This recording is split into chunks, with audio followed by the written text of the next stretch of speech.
Welcome to my YouTube channel. तो आज के वीडियो में आप सभी को बताया जाएगा कि आपके होने वाले सीबीएसई 2024 बोर्ड एग्ज़ाम के लिए क्लास 10 मैथ्स की most easy and most scoring chapter कौन कौन से हैं। अगर आपका मैथ्स बहुत अच्छा नहीं है तो आप अगर इन चैप्टर्स को प्रिपेयर करके जाते हो जो मैं आपको आज बता रहा हूँ, तो बहुत कम टाइम में बहुत कम कॉन्सेप्ट्स को पढ़ के आप इन चैप्टर्स को बहुत अच्छे से प्रिपेयर कर जाओगे। और अगर आप इनको प्रिपेयर करके जाते हो तो आप इजीली मैथ्स में 80 में 40 मार्क्स आप स्कोर कर पाएंगे।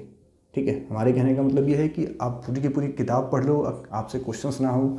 उससे अच्छा तो ये है कि हम कोई 5 चैप्टर पढ़ के जाएं और मैथ्स में कम से कम पासिंग मार्क्स तो इजीली स्कोर कर पाएँ।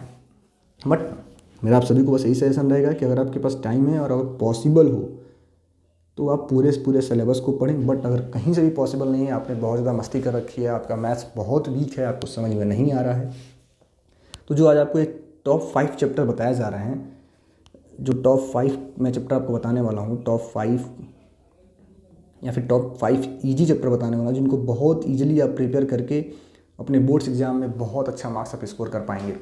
पहला चैप्टर आपके लिए है रियल नंबर। अगर रियल नंबर की हम बात करें तो रियल नंबर इस बार हमसे 6 मार्क के क्वेश्चन पूछे जाएंगे। और आप सभी स्टूडेंट्स को लगता है कि रियल नंबर एक बहुत ही कठिन चैप्टर है। ऐसा नहीं है, बहुत ही ईजी चैप्टर है। मुश्किल से 3 से 4 घंटे अगर आप सीरियस पढ़ाई कर लेते हो किसी एक दिन, तो आप इस चैप्टर के 6 नंबर के क्वेश्चन 100% सॉल्व कर जाओगे, चाहे कुछ भी पूछा जाए। मुश्किल से 2 या 3 कॉन्सेप्ट वाले क्वेश्चन आपसे इसमें पूछे जाते हैं, जैसे टर्मिनेटिंग वाला पूछा जाएगा, आइडेंटिफाई प्रूव दैट 2 + √3 और √2 are is an irrational number. ऐसे क्वेश्चन आपसे पूछे जाते हैं। तो बहुत ही इजी चैप्टर है। एक दिन आप सही से टाइम देकर सिर्फ और सिर्फ एनसीईआरटी प्रिपेयर कर लो और अपने प्रीवियस पीवाईक्यूज़ को प्रैक्टिस कर लो, तो समझ लो आप इस चैप्टर से बहुत अच्छा मार्क्स स्कोर कर पाओगे। साथ ही साथ हमारे इस चैनल पे आपको सीबीएसई क्लास 10th मैथमेटिक्स के लिए सभी चैप्टर्स के टॉप मोस्ट इंपॉर्टेंट क्वेश्चंस बताए गए हैं, जिसका लिंक वीडियो का डिस्क्रिप्शन में। आप उस वीडियो को एक बार जरूर देखें।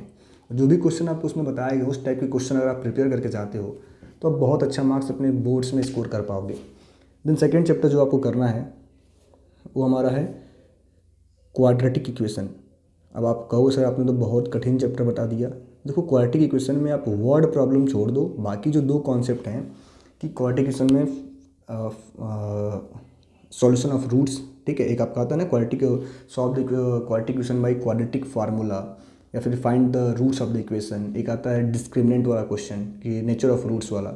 ये जो आपके 2 एक्सरसाइज हैं, find the roots and nature of roots, इन दोनों एक्सरसाइज को आप कर लो, वर्ड प्रॉब्लम छोड़ दो। क्योंकि अगर देखा जाए तो क्वाड्रेटिक इक्वेशन से आपके टोटल 6 to 8 मार्क के क्वेश्चन आपके बोर्ड एग्जाम्स में पूछे जाते हैं। और क्वाड्रेटिक इक्वेशन मैं आपको इसलिए कह रहा हूँ करने के लिए क्योंकि क्वाड्रेटिक इक्वेशन के क्वेश्चंस आप क्लास 6, 7, 8, 9 से ही करना शुरू कर देते हैं by splitting the middle terms. तो थोड़ा बहुत आप दिमाग लगाएंगे, 2-4 एक दिन टाइम दोगे, आप मुश्किल से 2 या 3 घंटे का समय दोगे इस पर भी, तो एक दिन के अंदर क्वाड्रेटिक इक्वेशन को आप सॉल्व करना सीख जाओगे, नेचर ऑफ रूट्स को सॉल्व करना सीख जाओगे आप। ठीक है, और दूसरी बात, अगर क्वेश्चन आपके एग्जाम में आ रहा है, आप उसको लिख करके आ रहे हो, तो आपको स्टेप मार्किंग मिल जाएगा। तो कहीं ना कहीं आप 6 से 8 नंबर बहुत ईजिली स्कोर कर पाएंगे अगर आप क्वाड्रेटिक इक्वेशन पढ़ के जाते हो। ठीक है, तो चैप्टर नंबर 2 पे आपको करना है quadratic equation. Then third chapter आपका है पोलिनोमियल्स।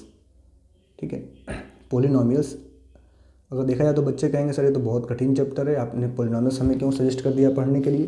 देखो, पोलिनोमियल्स में सिर्फ और सिर्फ 2 कॉन्सेप्ट आते हैं, सिर्फ और सिर्फ 2 कॉन्सेप्ट का यूज़ है। एक sum of roots and product of roots and solving the roots. ठीक है, पोलिनोमियल कहीं ना कहीं आपका क्वाड्रेटिक इक्वेशन से मिलता जुलता है। अगर आपने क्वाड्रेटिक इक्वेशन को सही से प्रिपेयर कर लिया तो पोलिनोमियल्स के रूट्स फाइंड करना आप समझ जाओगे। अगर आपने रूट्स फाइंड करना समझ लिया तो sum of roots and product of roots निकालना सीख जाओगे। तो मुश्किल से एक दिन आप इस पर टाइम दो, या 3 से 4 घंटे हो, एक दिन का मतलब 3 या 4 घंटे आप इस पर देते हो, तो ये चैप्टर भी आपका प्रिपेयर हो जाएगा। इससे भी आपको 5 to 6 मार्क के क्वेश्चन 100% पूछे जाएंगे। ठीक है, तो ये 3 चैप्टर अगर आप प्रिपेयर करते हो तो आप अप्रॉक्स 20 मार्क्स अपने बोर्ड्स में स्कोर कर रहे होते हो। 80 में से 20 मार्क्स स्कोर कर रहे होते हो मुश्किल से 2 या 3 दिन की पढ़ाई में।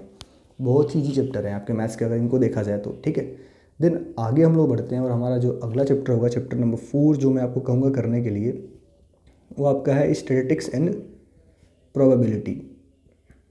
ठीक है, ये टोटल आपसे पूरे के पूरे 11 मार्क्स के क्वेश्चन आपसे पूछे जाएंगे स्टैटिस्टिक्स एंड प्रोबेबिलिटी से, और बहुत ही ईजी चैप्टर है।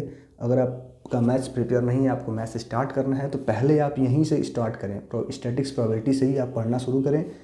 आपके पहले 11 मार्क्स आप कंफर्म करो, अच्छे से मेहनत कर लोगे, मुश्किल से 1 से या 2 दिन का समय देके आप पढ़ लेते हो तो ये 11 मार्क्स आपके पक्के हैं। आप अपने इनके क्वेश्चन अगर आपसे पूछे जाएंगे आप 100% उसको सॉल्व कर पाओगे, क्योंकि बहुत ज़्यादा इसमें फार्मूला नहीं लग रहा होता है, बहुत ज़्यादा आपको कुछ समझना नहीं होता है, बस प्रैक्टिस मांगता है आपसे।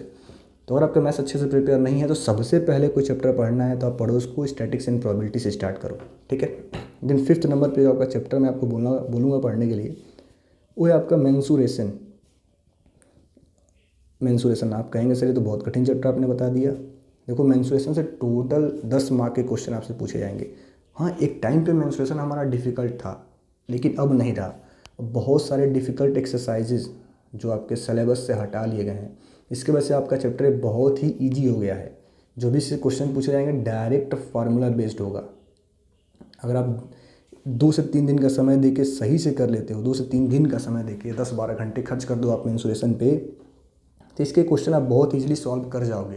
तो अगर आप इन 5 चैप्टर पे बहुत ज़्यादा अच्छे से कमांड कर लेते हो तो आप अपने एग्जाम्स में देखो 40 मार्क्स बहुत ही ईजिली स्कोर कर पा रहे हो। और अगर आपके 5 चैप्टर प्रिपेयर हो गए, आपने ठान लिया कि मुझे ये 5 चैप्टर प्रिपेयर करने हैं, तो बाकी आपके पास और बहुत अगर टाइम बचता है तो आप 1-2 चैप्टर और पढ़ लो, ट्रिग्नोमेट्री पढ़ लो, आप ट्रायंगल्स पढ़ लो, आप सर्कल्स पढ़ लो। कुछ नहीं तो अगर आप थोड़ा बहुत ही क्वेश्चन में कुछ करके आ जाते हो तो आपको स्टेप मार्किंग मिल जाएगा। तो आप इजीली मैथ्स में 50 मार्क्स स्कोर करने का टारगेट कर सकते हो अगर आप इन 5 चैप्टर को प्रिपेयर कर जाते हो। बाकी चैप्टर्स जो हैं आपके quality area related to circle है, आपका सरफेस एरिया एंड वॉल्यूम है, इनको मैंने बताया पढ़ने के लिए। आपका सर्कल है, आपका ट्राइंगल्स है, आपका कोऑर्डिनेट ज्योमेट्री है, ये भी एक ईजी चैप्टर है। आप चाहो तो 6 नंबर पे कोऑर्डिनेट ज्योमेट्री को भी नोट डाउन कर सकते हो, कोऑर्डिनेट ज्योमेट्री, ठीक है। तो अगर ये 6 चैप्टर्स प्रिपेयर कर लो, ठीक है, जिससे आप कोऑर्डिनेट ज्योमेट्री से आपसे 4 से 5 नंबर क्वेश्चन पूछे जाते हैं, तो आप इजीली मैथ्स में बोल रहा हूँ बहुत डिफ़िकल्ट टास्क नहीं है। आप मैथ्स में इजीली 80 में से 40 to 50 मार्क्स स्कोर कर जाएंगे। आप इन पे कमांड करो, ये जो मैंने चैप्टर 6 बताए हैं, बाकी जो चैप्टर्स बचे हुए हैं उनके आप फार्मूला प्रिपेयर करो, उनके कॉन्सेप्ट्स को देखो, क्योंकि आपको पता होगा एग्जाम्स में क्या मिलता है, स्टेप मार्किंग। तो थोड़ा बहुत अगर आप उसमें क्वेश्चंस को करके आते हो तो आपको स्टेप मार्किंग का बेनिफिट मिल जाएगा और आप एग्जाम्स में अच्छा मार्क्स स्कोर कर पाएंगे। तो आप ये ज़रूर करें। और अगर ये वीडियो आपको अच्छा लगा तो अपने दोस्तों के साथ इस वीडियो को हमारे शेयर करें। हमारे इस चैनल पे आपको बहुत जल्द क्लास 10 मैथमेटिक्स के सभी चैप्टर्स के मोस्ट रिपीटेड क्वेश्चंस बताए जाएंगे। साथ ही साथ हमारे इस चैनल पे आपको एनसीईआरटी के टॉप मोस्ट इंपॉर्टेंट क्वेश्चंस बताए जाएंगे जिन्हें हमें प्रिपेयर करके जाना चाहिए। और इस वीडियो को अपने दोस्तों के साथ आप ज़रूर शेयर करें। बाकी कोई अदर वीडियो आपको अगर चाहिए तो आप हमें कमेंट करके बताओ। Thank you.